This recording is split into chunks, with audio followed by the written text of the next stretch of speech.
What do you know about politics? What should you know? Forget views, beliefs, and opinions. Politics is really a science, and that's where we come in. Welcome to Inside Political Science. I'm Kirby Goodell. I'm Todd Kent, and we're your guides to what's actually happening in politics. We're using our years of experience to navigate political data, media, money, behavior, and more to educate and inform you. I'm Kirby Goodell, a professor of political science in the Bush School of Government and Public Service. And I'm Todd Kent, also with the Department of Political Science.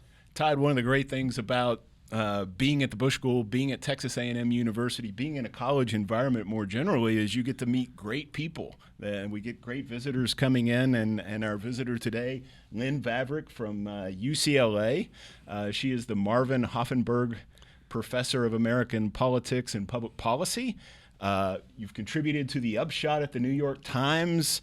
You're the recipient of the Andrew F. Carnegie Prize for the Humanities and Social Sciences. We could go on and on and on. Let's An not. incredible talent. One of the things that you've done that I think is really cool is over the last several election cycles, you've written books about each one of the elections, and you've nailed it, right? These are some of the reviews call them the defining accounts of those election cycles. And I'll give you some of the titles for our audience. The Gamble in 2012, Identity Crisis in 2016, The Bitter End in 2020. So we're coming into 2024. What are you noticing? Well, thanks for letting me crash the pod here. I am so happy to be here. And yeah, it's better to be lucky than good. So we got lucky with these books, writing them in real time and really telling the story of these elections in a way that made sense with how they came out.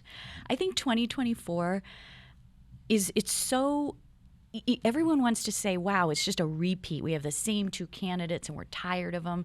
But there are a lot of ways in which 2024 is different. And one is that we have two people running against each other who have both been president. And that is super unusual, and we'll maybe talk a little bit more about that.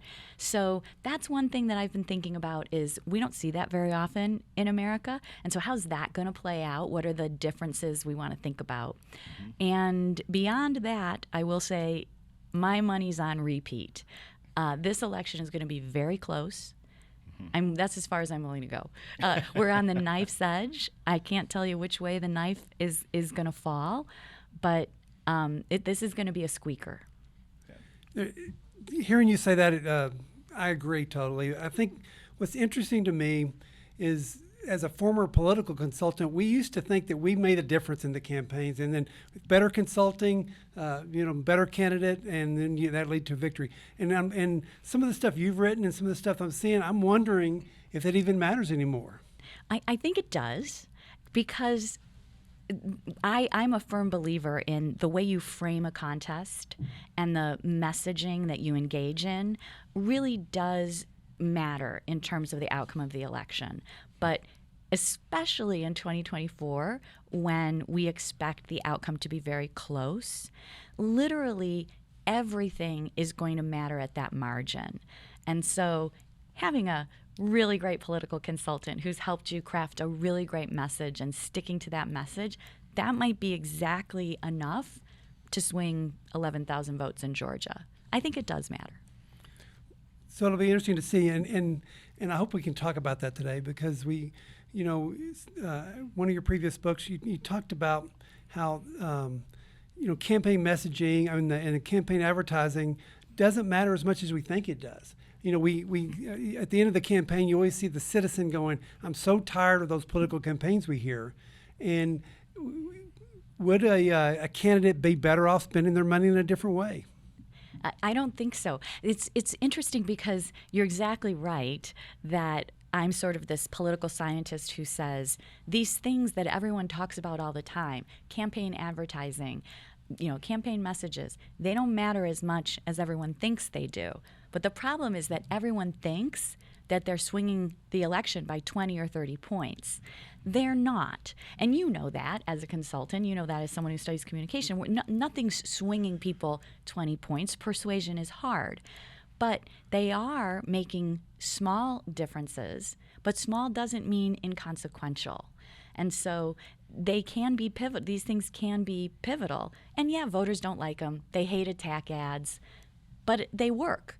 And so it doesn't, unless they're really spurning people from the democratic process, it doesn't matter so much that people don't like them because they learn a lot from them. Yeah, and part of it too, and I think this comes out in your work very well, is that it's about messaging broadly. So what we often like to do is think about, it's this one ad, or we're looking for this one ad that makes the difference, and if only they said this one thing, it would change the world. I sort of blame this on the West Wing.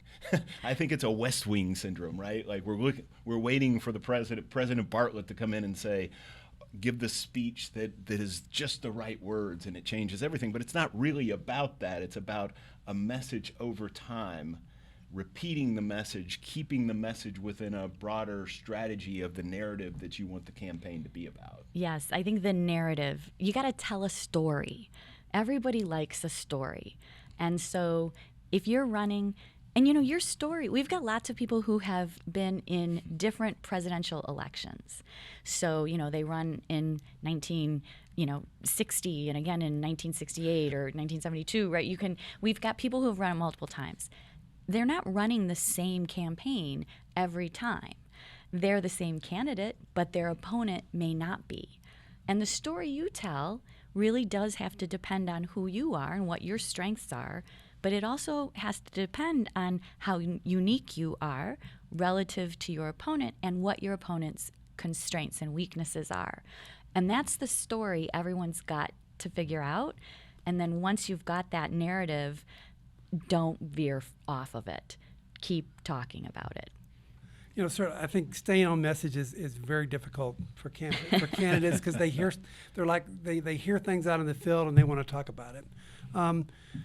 Sometimes when you talk about candidates running for the second time or the third time, sometimes they may have been the right candidate at one time, but the context changes, and so they're still well known, but people just aren't. They're just not feeling right to the voter. Do you see that we're going to see some difference in this election than we saw before? I think that happens for sure. I don't think it's going to happen this time. I think that in the book that I wrote with my co-authors, Chris Tasanovich and John Sides, that you referenced, The Bitter End, this was the book on 2020, we coined this phrase, calcification. And just like it does in the human body, calcification is making things rigid and stiff. And so politics, this is a description of the state of politics. And it basically means that partisans, who are most of the electorate, by the way, are wedded to their party more than ever before. Why? Because the parties want to build two really different worlds. And voters know this. 9 out of 10 voters tell us they see important differences between the two political parties right now. It's the highest number of people saying that since they started asking the question 70 years ago. So people really know that the parties want to build very different worlds, and they know which one of those worlds they want to live in. So I think the candidates matter, but in a state of politics like this, it's really about these two different worlds that they want to build. Yeah. And so maybe if it wasn't Trump versus Biden, maybe we'd still be looking at the same type of politics? Unless you had nominees who were telling a different story about the kind of world that they wanted to build. So you might imagine, what if we had two nominees who wanted to sort of move closer together in terms of their policies? And that sounds like, well, that's some kind of fairy tale, but it doesn't have to be. It's unlikely to happen because Trump has demonstrated there are votes, by offering the package he's offering, there are enough votes there to win one election and almost win the next one. So you'd have to be a pretty unusual candidate to come along and say, I'm going to abandon that strategy and try this other one. The guy won once and he almost won the next time. So if you're going to run, you got to say, well, I better do that and just get a few more votes. So, but it isn't impossible to imagine that different nominees would want to offer different worlds. In the past, what we would have in the primaries, that the two candidates would be maybe appeal to the far left or the far left right of their party, and then the minute the general election started, they would move to the center and try to capture that. Are we not seeing that now? They're seeing the candidates adhering or sticking really close to kind of what we heard in the primaries. Yeah, I think that's right. They're still fighting. There are still lots of voters who have moderate views. Most voters are not all conservative on every issue and all liberal. There are hardly any people who are all conservative or all liberal. Everybody has a mix of liberal and conservative positions on issues. The thing is, on the top 6 things that we're fighting over, how is that determined, by the way? By the candidates. But on those top 6 things we're fighting over right now, that voters see as that's what this election is being contested over, they are all liberal or are all conservative on those top things. And so that's a little bit, I think, why we're not seeing this moderation. There are a lot of voters in the middle, generally speaking, but on immigration, on should there be a religious test to answer the country, should dreamers be deported, on those kinds of questions, people tend to either have all liberal or all conservative positions. Thinking about those people that are in the middle that are still kind of maybe undecided, we've had candidates that have run in 2020, and now run the same 2 candidates run again in 2024. Isn't it hard to kind of make the argument that these undecided people really care because they would have, are they that neutral that they wouldn't have already made a choice on a candidate? So and just to follow up with that is, how do we reach them if they're not that engaged? I think you're right in saying that, if you're undecided, politics is probably not your hobby. Instead of turning on CNN or MSNBC or Fox News all the time, maybe you're watching sports or you're watching the cooking channel or the travel channel. So politics isn't something that they do in their spare time because they enjoy it. I don't think I would go so far as to say it means they don't care. I think people can be undecided about a lot of things that really matter to them because they don't spend that much time thinking about this thing, but it does matter a lot to them. What people think all the time, or at least, I think all the time about, what outfit should I wear to this occasion? And I don't spend a lot of time thinking about it, but when I have to decide, it's important to me, but I'm undecided. And so I don't think it's much different from that. They want to make a good choice, but they're coming to it later or with less intensity than the people that probably you talk to in a typical day. And in how to reach them, they will eventually start to pay attention and realize, the election's coming, I've got to make a decision. And I think, you have to meet them when they're ready. Yeah. But when we talk about moderates, and you have a really great paper on moderates. Thank you. You break it out into 3 different groups, sort of the true moderates, the cross-pressured people who are moving in different directions, and then I think more what Todd's talking about, these inattentive voters, the people who don't care as much. That sort of complicates things, right? Because if you have 2 groups that are pretty partisan and clearly divided, and then you have the moderate group that maybe is accepting that we're all moderate on some things, that it's harder to reach those people because it's not just a group that's in between the political parties. It's a group that might feel strongly about border policies that look more like a Republican, but is also pro-choice, maybe. So that may not have been a great example. That doesn't seem as no. But it's it's interesting to think about this. So in this paper that you're describing, we are sort of thinking about this traditional left-right ideological spectrum, and how many people think about politics in that way, and when we look at that spectrum, we see a lot of people, quote unquote, in the middle. And it's possible that they only look like they're in the middle because they have really liberal positions on extreme, ideas to the left, and they have extreme ideas to the right. When we average those out, they look like they're in the middle. And so we were trying to sort out, what's going on. One piece of good news is that we eliminated pretty quickly that people are answering survey questions just randomly. Yeah. We see patterns. We're like good detectives. We're looking for patterns in the data.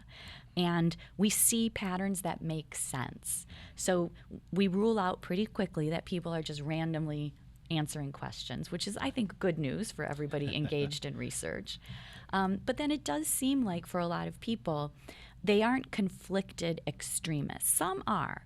And, I can't remember the exact share that we find, but maybe it's like 20-some% of the voters have unusual positions where, you're extreme on, same-sex marriage, but you're pro-life or something. I'm sorry, you get what I'm saying. You have the opposite ideological positions on those things. Yeah. But most people are on this spectrum. And, where you're sort of going, as you get more liberal, we can tell the things that you're going to be liberal on. If you're liberal on this, you're liberal on the next thing.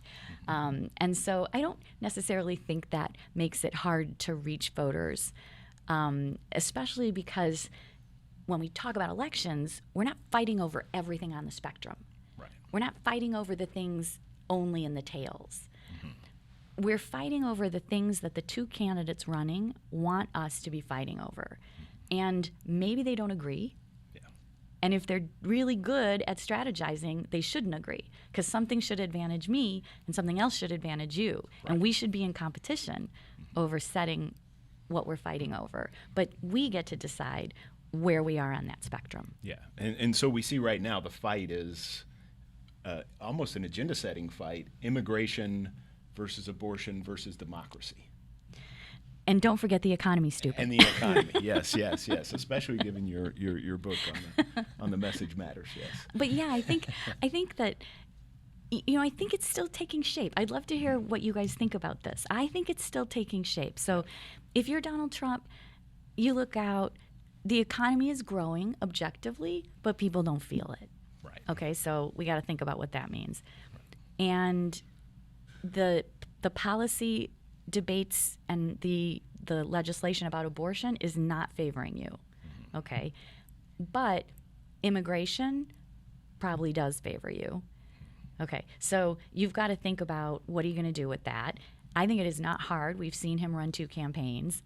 He's going to lean into the identity-inflected stuff, the immigration, what does it mean to be an American, who gets to come here, who gets to benefit. That'd be my guess. And probably because he won't be able to resist, he'll throw in how bad people feel about the economy. Now, if you're Biden, you got to look out at those same things. And then you throw in, boy, people think that the one place where Biden really does better than Trump is they think Biden is a safer choice for democracy. And so I can see why he talks about that a lot. I'm not sure that that's something you can reset the whole election onto. But again, we're sort of talking about the margin. Yeah. So one of the titles I was thinking about for a potential book, Democracy on Trial. That's awesome. That's awesome. But it may not end up that way, right? So we don't know how that's going to play out, and that assumes that democracy becomes this defining issue in the election campaign. Yeah. And it's hard to see because of the economy, because of immigration, because of abortion, because of these other issues. But it does seem like, and some of the polling has suggested that maybe democracy is there as an important issue for lots of people. It's not maybe the most important issue for them personally, but maybe it's important for them in terms of how they're thinking about the vote and the election. I just don't have a sense of this yet. No, I don't either. My worry is that if we really dug into these data, which we could probably do, but that the people who are really worried about democracy are, newsflash, Democrats. Yes. And guess what we know about those people? 93% of them are going to vote for Joe Biden no matter what. Yeah. And the people who are not that worried about democracy are Republicans. And so we're right back to that where we started a couple minutes ago, that we're really talking about the margin here. And so what is going to get the knife to tip one way or the other? Because those partisans are locked in. Mm-hmm. Yeah. Should we take a break? Yeah, let's take a little break, and we'll come back and we'll talk more. Art isn't easy. Art is the cultural constant, and we have to support it and preserve it for the next generation to enjoy. Howdy, Aggieland. My name is Hector Nino, and this is the exact mission of my show, The Heart of Art. Make sure to tune in Saturdays at 2 p.m. on KAMU-FM, and now you can catch past episodes on our website or anywhere you get your podcasts. This is the PBS app. It's ready for you whenever you want full episodes of your favorites, perhaps a little history, or the real story, shows with heart, or the latest news and docs. Even stream your local station live. It's all there waiting for you. So download the PBS app now for everything you love and a whole lot more to explore. Stream anytime, anywhere with the PBS app. Hey everyone, I'm Jay Sokol, and I host Brazos Matters, conversations about things you might not know, but should if you live in Aggieland. Sustainability is for everyone. And we get really kind of like divided sometimes. We need to think more about like our commonalities. We share all of these resources. We share this planet. There's resources for all of us to have great lives, but we think too much in competition. All Brazos Matters episodes are on our website and your favorite podcast platforms. Thanks for listening to Aggieland's Public Radio, KAMU.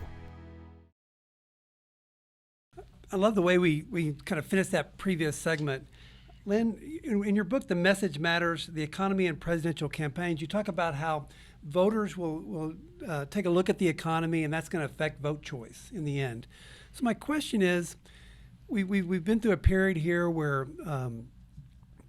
Donald Trump's talking about the economy has not improved. There's problems in the economy. Polls are showing that respondents are giving the president high disapproval numbers on the handling of the economy and inflation. Is that going to matter this November? Yeah, I think it will. And, there's the state of the nation's economy, the objective economy. And as political scientists, we know that that is robustly related to aggregate presidential election outcomes. Okay, what do we mean by that for everybody following at home? Growing economies are very good for incumbent parties. They're even better for incumbent presidents. So if you're the incumbent president, like Joe Biden, and you have a growing economy, which, by the way, Joe Biden does, the growth rate is positive. This should be good for him. Okay, so that's the objective economy. But then there's people's perceptions of the economy. And that's where things get complicated. And they get complicated for a lot of reasons. One that people rarely think of is that people's perceptions of the economy, even their perceptions of how well they're doing financially, personally, are driven largely by their party identification. So people put on these partisan-colored glasses. If you're a Democrat right now, Joe Biden is president, he's a Democrat, pollster calls you up, has the economy grown in the last year, stayed the same, or gotten better? If you're a Democrat, you give a more positive answer than a Republican is going to give. So we have to factor all that in when we say, wow, people are really down on the economy. So part of that is partisanship. But we could even look at independents, and independents are down on the economy. So this is a problem for Joe Biden. And he needs, because he's got to get that margin on Election Day, he's got to get those independents to improve their assessments of the economy, or he needs the economy to grow a couple more points. Either one of those things would be good for him. But it is kind of shocking that Biden's not getting a little more credit given and that people are more in some ways nostalgic about Trump and the Trump economy, because the economy started tanking at the tail end of the Trump administration, and then it was really bad at the beginning of the Biden administration, but it has really come around. And so if you're thinking about what's happened lately, things are much better than they were. And is it that Biden's just not an effective messenger, or is it that other things matter, that it's not just about growth and unemployment, and it's something else that we're not used to picking up on in our forecasting models? I think so. Let's unpack that a little bit. Is it shocking that people are have a nostalgia for 2016, 17, 18, 19 for that economy? Yeah. I don't think that's shocking. That economy, Trump's economy, was a good economy. That is those people who say like, oh, I had more money when Trump was. Those people are not delusional. So let's just talk about what the real. Okay, then COVID hit. That's bad for sure. Yeah. But here's what people don't remember about COVID. Donald Trump signed checks to every household and sent them. And for some households in the country, those COVID stimulus checks, along with all the other support programs that went into play because of COVID, that significantly increased household income for a lot of families in this country. And so when people say, I was able to pay off some of my credit card debt, I was able to save for a new car, a new appliance, that's not delusional. That's the truth. Because now, yes, the economy is growing, unemployment is low, all of these indicators are good, but we've got these high interest rates, we've got the inflation that we're trying to manage, and people feel like they can't pay off credit card debt. They can't buy a new car. They can't buy a house. And that's why two presidents running against each other, each with an economy, not a hypothetical economy. This isn't Mitt Romney saying, if I were president, things would have been better. It's not hypothetical. This is Trump's real economy versus Biden's real economy. And that's tricky.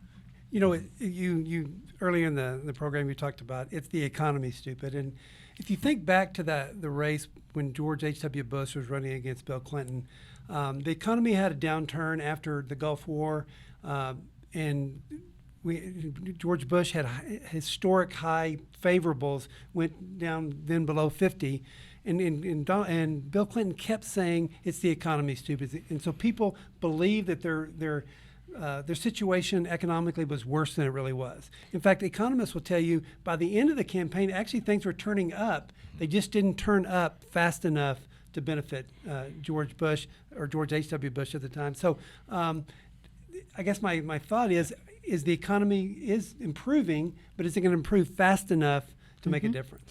So I was just going to say, as much as I think 2020 is the best indicator of what's going to happen in 2024, I actually wake up every day thinking about 1992. Because this is the parallel. In 1992, the growth rate was very strong going into the first 6 months of the election year. We had booming growth. And, you're exactly right. That Clinton campaign, sort of what's interesting about what they did was you can't make something out of nothing. So it's not like Bill Clinton was out there saying, it's the economy, it's the economy. It's the economy's in the dumper, throw this bum out. No, that's not what he was saying, because that wasn't true. What they managed to do was to form a narrative and tell a story about this new period that we were entering, where jobs were changing and we needed to retool people, we needed to retrain people. And the first part of their campaign message was change versus more of the same. He is with the old way of thinking. They've been in the White House for 12 years. That's the old way of thinking, and they can't get you revved up for what's coming in the 2000s. But I can. I'm a bridge to the 21st century. So change versus more of the same, because it's all about the economy and being ready for what's coming. That was super clever. And because they're running in a growing economy. And, you're right that people didn't feel it for a lot of the same reasons they don't feel it today. And they just took advantage of that. And I think that is the parallel. And, you guys all remember, I feel like, because we're at Texas A&M, we tell stories about George Bush. He's at the grocery store, and, he's been in public service for decades and decades, and he's just makes a charming comment about the grocery store scanner. And all of a sudden, the story's in the paper, like, he doesn't know what a half a gallon of milk costs. He's so out of touch. He doesn't understand your problems. And, he tried really hard to say to people remember the debate where the woman asked about the deficit and how it affected his life. And he's like, well, it doesn't, affect people's lives, And he didn't meet them where they were. And Bill Clinton did. And so the message to Joe Biden is, you've got to appreciate that people aren't feeling it. When you talk about messaging, and I love to listen to their messaging. I think the Republicans are really bad at this. They talk about the economy in general, and what they need to do is make the economy specific to an individual.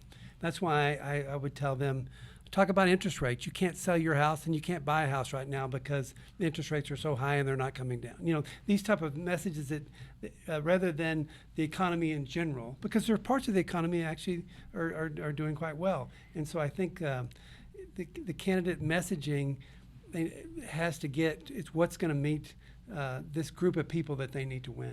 Right, and just and remember, so if you're sitting at home trying to think of these messages for these candidates, remember that we're only talking about the independents, because the partisans, this is it's shocking to understand this, that when you ask people, how well are you doing financially these days? In the last year, have your financial conditions gotten better, worse, or stayed the same? More of that is going to be driven by their party identification than by their income level or the average change in incomes across the country. So we're really talking about these people we were talking about a minute ago who are not political hobbyists and don't really have a side. Yeah, and also we're not economists as the average individual, so you have to really make it personal. The economists will remind us that all the time. As political scientists, you are not economists. Yeah, I agree with you. 92 is the perfect parallel for what we're looking. Well, it's a parallel. Maybe we shouldn't call it perfect, but there's also this possibility that I think, at least on the Democratic side, some people are hoping for, which is a parallel to 1984, which is really the economy's not coming out of the recession until late 83. I may have my timing wrong again, not an economist, but it wasn't that the economy was good during that entire, it came out at the end. And I think Joe Biden and others are also hoping that that the economy will do as you're saying. It's going to continue to strengthen, or at least people are going to start to recognize that it's stronger, and they're going to have to make a choice. Do I like the economy that I have? Am I willing to risk it by making a change? I'm not sure that You look skeptical. No, I am a huge skeptic of this. It is not morning again in America. I mean, for the one reason, everybody feels like we're in a bar brawl at 2 a.m. This is not morning in the fields, because everything is different now than it was then. The state of politics is different, and it is too late to be more serious about your question. Yeah. It's too late into 2024 for this to turn into 1984. And that's just not viable. Those kinds of elections, those kinds of landslides, that is not on the table. Yeah. For all sorts of reasons that have nothing to do with the economy. Yeah. So in our remaining time, I want to address something that you said you wrote about in a previous work about the effects of advertising. And we kind of alluded to this in the first part of the show, but this is really interesting to me because a tremendous amount of money is going to be spent on mail, radio, TV, social media advertising. Are we entering a time when it's not as effective, or is its purpose is different? It's not to mobilize, it's to remind us or something. So I guess I want to understand that, because we're going to see a lot of that over the next 6 months. I don't think it's different. We said a couple minutes ago, persuasion is hard. That's ever so. It's always been hard, still hard. And these ways of communicating, some of them, not all of them, are meant as persuasion tools. Mass television advertising, that's a persuasion tool. Some of them are meant to be mobilizing tools, and that's going to be super important. Or you need every vote. If you're a candidate, you got $1. You got to spend that $1. And you have a bunch of people you've identified who you know are your voters, but they only turn out maybe every once in a while. Spend that $1 mobilizing them, because if you get them to the polling place, they're 100% voting for you. That's a better way to spend the $1 than I got this guy who votes every time, but sometimes he votes Dem, sometimes he votes Rep. I'm going to try to persuade him to vote for me with my $1. That's risky. You only have a 50-50 shot that you're getting his vote. So mobilization is a really efficient way for parties and candidates to get votes. And then the third thing is to raise money.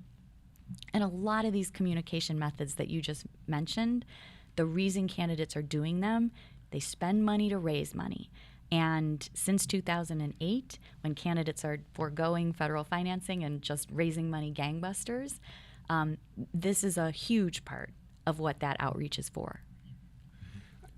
Political scientist Chris Devine wrote a book about the fact that political campaign stops don't really mobilize voters or do anything with voters. What do you think about that?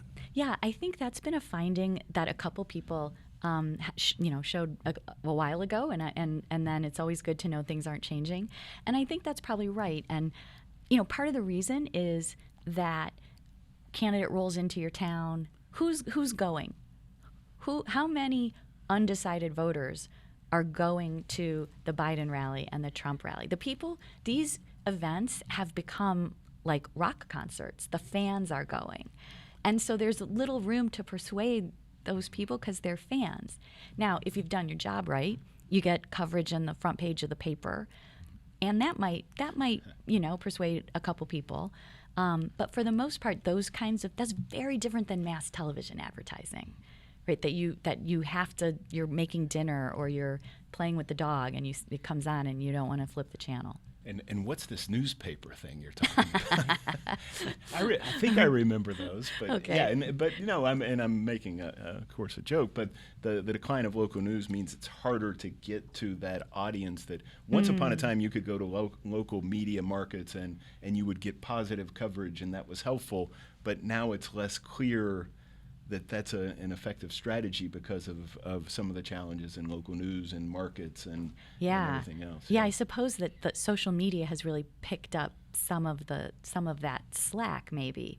That you need people Instagramming and doing all the things that the young people do to say, hey, this candidate was here today, look at this event. I've talked about it before in my classes, asking the 18 to 24-year-old student, how would I reach you with a message? And interesting enough, they don't know. Maybe if I saw it on TikTok or something like that. So then, okay, who's the right messenger on TikTok? Is it Joe Biden and Donald Trump, or is it somebody else speaking on their behalf? So I think we are things changing. I remember the good old days of consulting. You could put a newspaper ad together and send it out, and it would reach everybody in town. Right. That doesn't happen anymore. So a political scientist who we know at Yale, Alex Kopic, has just written a book called Persuasion in Parallel. And in this book, Alex talks about how political messengers, you know where it's going, polarize people by party. So if Donald Trump says something, Democrats going to hate it. If Joe Biden says something, Republicans, okay. So party matters and how people interpret these messages. But the book is called Persuasion in Parallel because he says if you get a nonpartisan messenger and your message is largely informational, so you get someone like an Anthony Fauci during COVID coming out and saying vaccines prevent X amount of disease, get vaccinated, that you can, by delivering information, you can move everyone a little bit in the direction of the message. And so I really like this book because I think it opens up the opportunity for political entrepreneurs and creative consultants to think about how can I get a nonpartisan messenger to deliver an informational message about any one of these things we think might be pivotal in 2024 to these independent voters and undecided, to move everyone a little bit. And you got to be really clever because once people know it's partisan, it's all bets are off. And that's why campaigns are really quick to label people as partisans, right? So. Oh yes, I hadn't thought about that, but for sure, yeah. Quickly now, as soon as someone's. I want to neutralize your superpower. Yes. Yeah. Let's take that away. Yeah. Well, one thing we haven't talked a little bit about, and we were talking about it the other day, but the misinformation and whether campaigns are ready for this. Is this going to be one of the defining parts of the 2024 campaign? Yeah, so we were talking the other day about another book that I really like by a political journalist who teaches for us at UCLA, Sasha Eisenberg. And he's written this book called The Lie Detectives, which is a great read about how deep fakes are really changing political competition and how American political campaigns and American candidates are not ready for this. In other parts of the world, they've had a little more experience with it. So it's definitely coming here. And it's very hard for campaigns to know how to combat that. If I make a deep fake of you doing something really embarrassing and we're running against each other and I put it out in the world, what's your best move?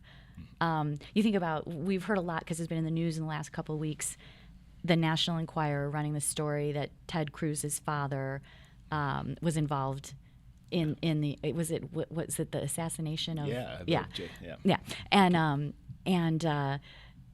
what's the do you go out and start talking about the JFK assassination? Do you give energy to this thing that isn't even true? Do you ignore it? And so his book really dives into what kind of war room, quote unquote, campaigns have to be at the ready to combat these things that are coming. Yeah, and as a weapon, if you're going to use this, you want to do it at kind of the last minute, probably. Well, I think that might be one implication because you want to leave them a little flat-footed. Yeah. No time to respond. And a little unsure of how best to respond. Yeah, I mean, I guess the good news is that nobody knows how to respond, so the response won't be swift.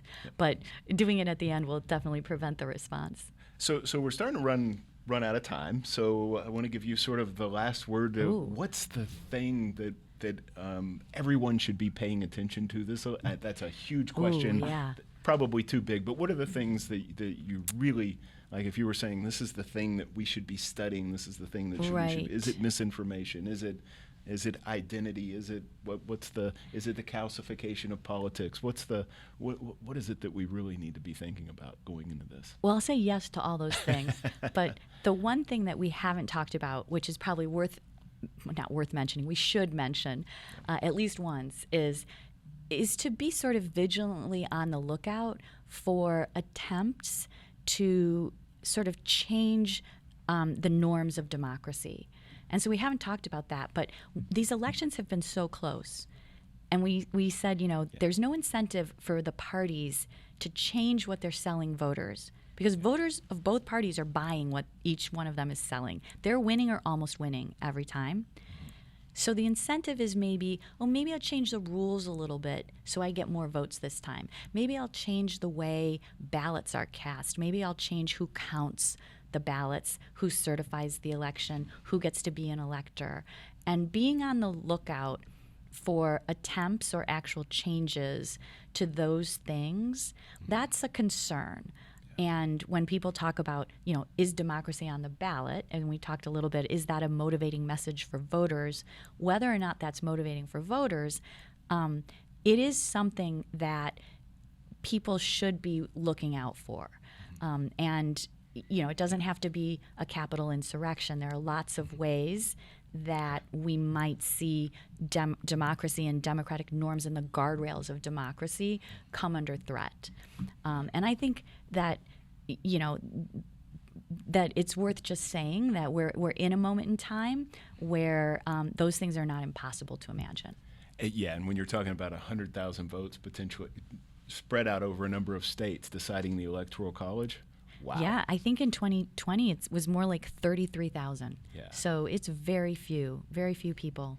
Yeah, well, we're looking forward to paying attention to the campaign as it comes and reveals itself over time. We're looking forward to seeing how your take on the campaign and how you summarize it. But Todd, it's been a great conversation, and this is one of the great things about being at the Bush School, being at Texas A&M, being in a college community. It is, and Lynn, we thank you so much for being with us today. You've added so much to our conversation, and glad to have you, and I hope you'll come back sometime. Thanks for having me. I love that we just said, hey, I should come do this, and here we are. So I really appreciate it. Thank you. That's episode 3 of Inside Political Science. We want to hear your questions. Email us at insidepolisci, that's POLISCI @tamu.edu. Thanks for joining us. Inside Political Science is a production from KAMU, Aggieland's Public Television and Radio. For more information, visit tx.ag/Inside Political Science. Have a question for our experts? Email them at insidepolisci@tamu.edu. Also, subscribe to the show on your favorite podcast platform so you never miss a new episode.